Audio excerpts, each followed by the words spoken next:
Judging by the comments and feedback I've received from the introduction to this series, it appears that some people misunderstood my intentions with this video collection, so I hope this short insert will adequately clarify my approach. The problem I have with traditional arguments between theists and atheists is that they don't get anywhere. They both know where the other person is going in an argument, but they don't know where they're coming from. They each know how they disagree, but they do not know why.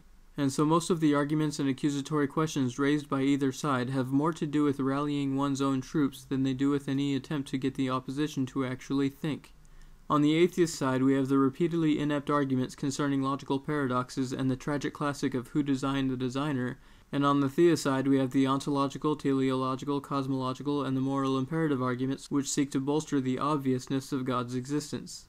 While some arguments in the public spectrum remain legitimate in their own right, many of the most often repeated claims have not convinced anyone on any side of any position since the dawn of mankind, and yet people continue to use them because those people find solace in the notion that their assertions are supposed to be supportive of their own position, but they are only convincing themselves of a position they already hold.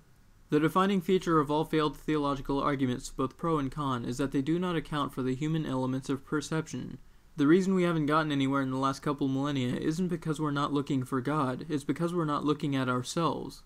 If we are to have any hope of making any progress in this discussion within our lifetimes, we must shift our focus away from the heavens and down to the land of man.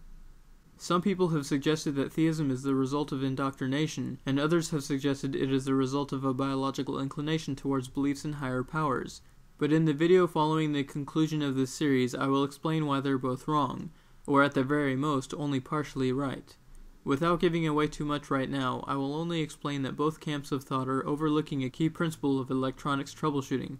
In the meantime, I will explain how we use our intuitions to assess the intelligence of everything else on the planet, and why this is at odds with any assertion about the design of our universe. Remember, this isn't a disproof of God. This is only an examination of the human intuition and whether or not our universe could ever suggest the existence of such a being.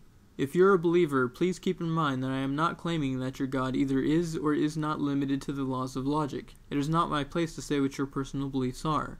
Nevertheless, I think there are a couple of issues that you need to address on your own, and I would be happy to discuss your conclusions at the end of this series.